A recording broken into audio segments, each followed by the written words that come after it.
आज हम बात कर रहे हैं क्लास 11 के एक बेहद ही important story the summer of the beautiful white horse की, जिसे लिखा है विलियम सैरोयान ने। विलियम सैरोयान एक आर्मेनियन अमेरिकन नॉवेलिस्ट और प्ले राइट थे। यह है, चलिए देखते हैं इस स्टोरी को। एक्चुअली में ये स्टोरी दो पुअर आर्मेनियन लड़कों की है जो एक ऐसे ट्राइब से बिलोंग करते हैं और लोग उनके ट्रस्ट और ऑनेस्टी के लिए उनके ट्राइब को जानते हैं। इन दो बच्चों में से एक बच्चा 9 साल का है जिसका नाम है एरम, और दूसरा बच्चा मुराद जो कि एरम का कजिन है, उसकी उम्र है 13 साल। एक सुबह अर्ली मॉर्निंग, बिल्कुल जबकि सारी दुनिया सो रही होती है, उस वक्त एरम की खिड़की पर खड़खड़ाने की आवाज आती है और एरम उठ कर देखता है तो वहां पे उसे मुराद दिखाई देता है। जब वो खिड़की से सर बाहर निकाल कर देखता है तो वो समझ पाता है कि मुराद एक घोड़े पे बैठा हुआ है। एक बात तो तय थी कि मुराद पूरे खानदान में सबसे अधिक मस्त मौला लड़का था, पर उसे घोड़ा कैसे मिल गया ये बात समझ में नहीं आ रही थी। हाँ, ये बात सच थी कि एरम को घोड़े पे बैठने की बहुत चाहत थी, पर दूसरी बात ये भी तो थी, गैरोग्लेनियन ट्राइब के वो लोग थे और गैरोग्लेनियन ट्राइब में तो ऐसी पॉवर्टी थी कि किसी को ये भी नहीं पता होता था कि दूसरे वक्त का खाना कहाँ से आएगा। ऐसे में इस तरह से एक शानदार व्हाइट हॉर्स पे बैठे रहना शायद भरोसा नहीं हो पा रहा था एरम को कि मुराद इस घोड़े पे बैठा हुआ है।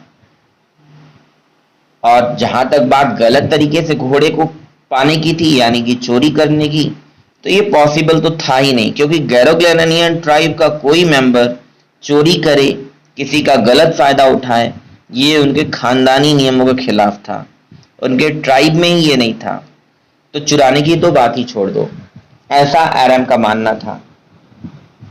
अच्छा, एरम ये भी मानता था कि मुराद जो था बिल्कुल ही क्रेजी पर्सन था, और उसका ये भी मानना था कि हर फैमिली में कोई ना कोई ऐसा एक पर्सन क्रेजी होता है, और मुराद उनकी जनरेशन का वो क्रेजी पर्सन था। पर इनके पहले की जनरेशन में भी एक क्रेजी पर्सन थे और उनका नाम था अंकल खुसरो। काफी लंबे चौड़े हट्टे कट्टे इंसान थे जिनके काले काले बाल और सबसे लंबी मूंछ थी सेंट जॉकिन वैली में।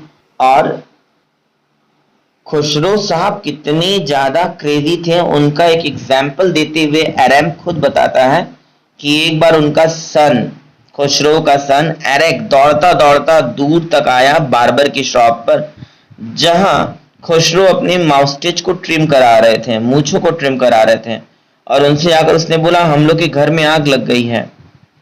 तो वो चिल्ला पड़े, अपने तकिया कलाम को बोल पड़े। उनका ये पेट फ्रेज था, इट इज नो हार्म, पे नो अटेंशन टू इट। कोई बहुत नुकसान नहीं हुआ, घर में आग लगी है तो इस पे ध्यान देने की जरूरत ही नहीं है, ध्यान मत दो। तो जो बार्बर था उसे लगा कि शायद उन्होंने ध्यान से नहीं सुना कि अपने घर में इनके आग लगी हुई है, तो उसने कहा अरे साहब, ये कह रहा है आपका लड़का आपके घर में आग लगी है। अंकल खुसरो साहब और नाराज हो गए। उन्होंने कहा बस बहुत हुआ बकवास, मैंने कहा ना कोई नुकसान नहीं है, ध्यान देने की जरूरत नहीं है, तुम अपना काम करो।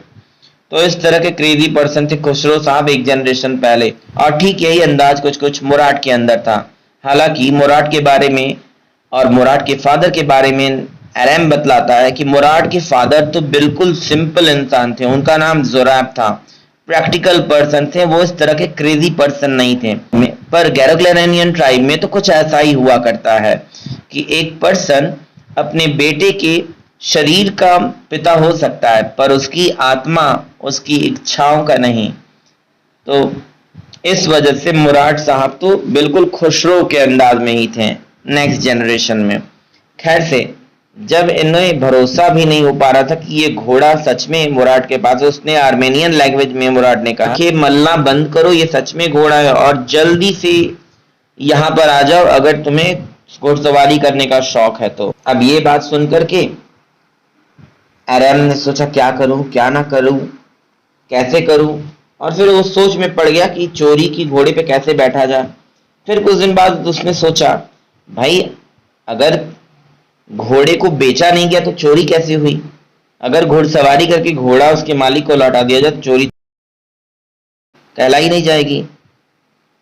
तो इस तरह से वो अपने आप को मनाता है कि चलो चलते हैं, और साथ में दोनों घुड़सवारी करने चल पड़ते हैं। और घुड़सवारी करते हुए जब वो निकलते हैं तो कुछ देर बाद मुराद कहता है कि चलो तुम उतरो, मैं चढ़ना चाहूंगा इस पे, अकेले घुड़सवारी करना चाहूंगा। ये बात सुन के आरएम कहता है लेकिन अगली बार मुझे भी मौका मिलेगा जब तुम वहां से लौट के आओगे। मुराद कहता है it's all up to the horse. और इस तरीके से जब मौका मिलता है आरएम को, तो आरएम उस घोड़े को संभाल नहीं पाता है और गिर जाता है। किसी तरीके से मुराद और आरएम उस घोड़े को पकड़ते हैं, पर उस समय तक दिन का उजाला हो गया होता है। फिर आरएम पूछता है मुराद से कि अब हम क्या करें, तो कहता है कि we will either take him back और hide him until tomorrow morning, या तो उसे वापस लौटा ले चले जहां से लाया है, या फिर इसे छिपा दे। और वो थोड़ा भी चिंतित नहीं लग रहा था, और छिपाने के लिए उसे एक जगह भी पता थी पहले से, ऐसा नैरेटर को लगा। क्योंकि उसने क्या किया कि एक फेटवजियान करके फार्मर थे, उनका डिजर्टेड विनयार्ड था, ऐसा खेत था अंगूर का जहां पर अब खलिहान था, ऐसा जहां पे अब जो है कोई जाता आता नहीं था। तो उन्होंने वहीं पे उस घोड़े को बांध दिया। इस बात को जब नैरेटर ने फील किया, आरएम ने फील किया कि लगता है कुछ दिनों से लगातार ये घुड़सवारी कर रहा है मुराद अकेले अकेले, मुझे नहीं बता रहा है। तो उसने पूछा तुमने ये घोड़ा कब से चुराया है? How long did you steal the horse?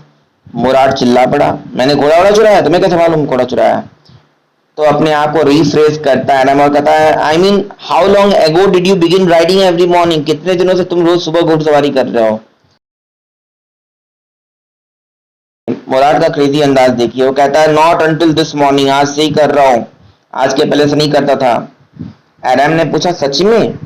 कहता नहीं, झूठ बोल रहा हूं, पर तुम तो यही जानो और लोगों से यही कहना अगर पकड़े जाते हैं, क्योंकि मैं नहीं चाहता तुम झूठे बनो, तुमको तो आज ही मालूम चला ना।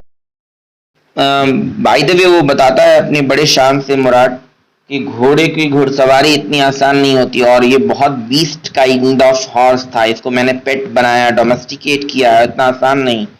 नैरेटर जानना चाहता है मुराद ने ऐसा किया कैसे, और उसने दरअसल एक अंडरस्टैंडिंग डेवलप की है हॉर्स के साथ। नैरेटर जानना चाहता है कैसी आपने अंडरस्टैंडिंग डेवलप की है। मुराद कहता है अब जब नैरेटर घर पहुंचते तो वहां अंकल खुशरो को पाते हैं जो कि कॉफी और सिगरेट पीने के लिए उसके घर पहुंचे हुए हैं। और इसी बीच में एक असीरियन फार्मर जॉन बैरो आ जाते हैं, जो कि आर्मेनिया के मूल के तो नहीं थे पर असीरियन थे, पर वो आर्मेनिया में अकेलेपन की वजह से आर्मेनियन सीख जाते हैं आर्मेनियन लोगों के बीच में।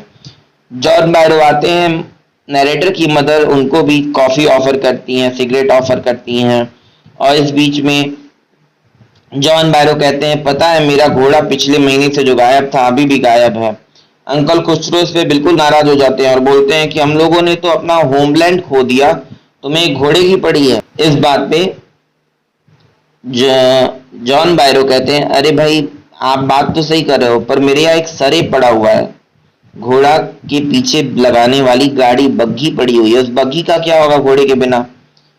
नैरेटर कहते हैं अंकल खुसरो इस पे चीख पड़े, उन्होंने बोला पे नो अटेंशन टू इट, ध्यान देने की जरूरत ही नहीं कि तुम्हारे पास सर्रे पड़ा हुआ है घोड़े के बिना, ध्यान ही मत दो। इस पे जॉन बैरो ने कहा पर मैं 10 मील दूर चलता हूं। अंकल खुसरो ने फिर चीखते हुए कहा तुम्हारे पास पैर है तो चल रहे हो, इसमें कौन सी बड़ी बात है? जॉन बैरो ने कहा पर मेरा पैर दर्द होता है। अंकल खुसरो ने चीख के बोला पे नो अटेंशन टू इट, ध्यान देने की जरूरत ही नहीं है तुम्हें दर्द पर। जॉन बैरो ने कहा पर मेरा घोड़ा तो $60 का था। फिर नाराज हो गए खुसरो साहब, उन्होंने कहा मैं पैसों पे थूकता हूं, तुम पैसों पे मर रहे हो इतना, और इसके साथ ही वो चले गए गुस्सा होकर के। ये बात जो हुई इससे नैरेटर यानी कि एरन को एक बात तो मालूम चल गई कि ये घोड़ा कहीं ना कहीं जॉन बैरो का ही है, और वो भागते भागते मुराद के पास पहुंचता है और पूछता है कि तुमने घोड़ा क्या असीरियन फार्मर जॉन बैरो का ले रखा है, और मुझसे वादा करो तुम इसे जल्दी लौटाओगे नहीं जब तक मैं सीख नहीं जाता हूँ। हम लोग 1 साल के लिए घोड़े को रखेंगे अपने पास। इस पे मुराद काफी नाराज हो जाता है और बोलता है क्या 1 साल? क्या तुम चाहते हो कि गैरोग्लैनियन फैमिली का आदमी चोर कहलाए? अरे मैंने घुड़सवारी के लिए लिया है, वो लौटा दूंगा तो चोरी नहीं होगी। पर 1 साल में अपने पास रखूं, ऐसा हो नहीं सकता। ये पूछता है तो कब हम लोग लौट आएंगे? कहता है कि भाई देखो, लेट से लेट 6 महीने के अंदर लौटा देंगे। तो यहाँ पर आपको मुराद का क्रेजी अंदाज पता चलता है। 2 सप्ताह के अंदर ही फिर ऐसा होता है कि एक सुबह जब ये लोग घुड़सवारी करके जा रहे होते हैं, इसी बीच में इन दोनों को जॉन बायरो दिखता है और मुराद कहता है तुम चुप रहना, मुझे फार्मर लोगों से बात करने का तरीका पता है, मुझे बात करने दो। आई have a way with the farmers, ये इनकी पेट लाइन है। जैसे अंकल खुसरो की पेट लाइन है ना कि don't pay attention to it, it is no harm. Similarly Murad की पेट लाइन है I have a way with everyone, I have a way with the farmers, I have a way with the horses. अभी आगे और भी देखोगे आप। तो कहते हैं कि मुझे बात करने दो इस किसान जॉन बैरो से, और वो खुद आगे बढ़ के बोलते हैं हाँ जॉन बैरो भैया, गुड मॉर्निंग। जॉन बैरो कहते हैं अरे ये घोड़ा आपका है? कहता है हाँ जी मेरा है। क्या नाम रखा है? मुराद कहता है इसका नाम मैंने रखा है माई हार्ट। जॉन बैरो कहते हैं बहुत प्यारा नाम है और बड़ा प्यारा सा घोड़ा भी है, पर कसम खा के बता रहा हूँ अगर मुझे आपके फैमिली और आपके ट्राइब की ऑनेस्टी के बारे में पता ना होता तो मैं कह देता कि ये बिल्कुल मेरा घोड़ा है। जरा सा इसके मैं दांत देख लूं। और फिर वो कहता है, इसके बाद वो कहता है टूथ फॉर टूथ सेम है। अगर मैं ये ना जानता कि आप गैरोग्लेनियन टाइप से है तो मैं कहीं भी ये कहने की गलती कर सकता था कि ये मेरा ही घोड़ा है। हो सकता है उसी घोड़े का ये ट्विन हो, जुड़वा हो, पर आप लोग तो एक ऐसी फैमिली से बिलोंग करते हो जहां पे डिसऑनेस्टी हो ही नहीं सकती किसी के साथ। और ये कह के वो चले जाते हैं। अगली सुबह ही जॉन बैरो के विनयार्ड पे चुपचाप जा करके बिना शोरगुल किए वे दोनों बच्चे इस घोड़े को बांधने, इस बीच में उनके पीछे पीछे कुत्ते चलने लगते और एरन को लगता है कहीं वो भौंक ना दे। पर मुराद का अंदाज, वो कहता है I have a way with the dogs. कोई और होता तो भौंक भी देते, मैं हूँ, मेरा तो कुत्तों से एक बनती है, एक अंडरस्टैंडिंग है, वो नहीं भौंकेंगे।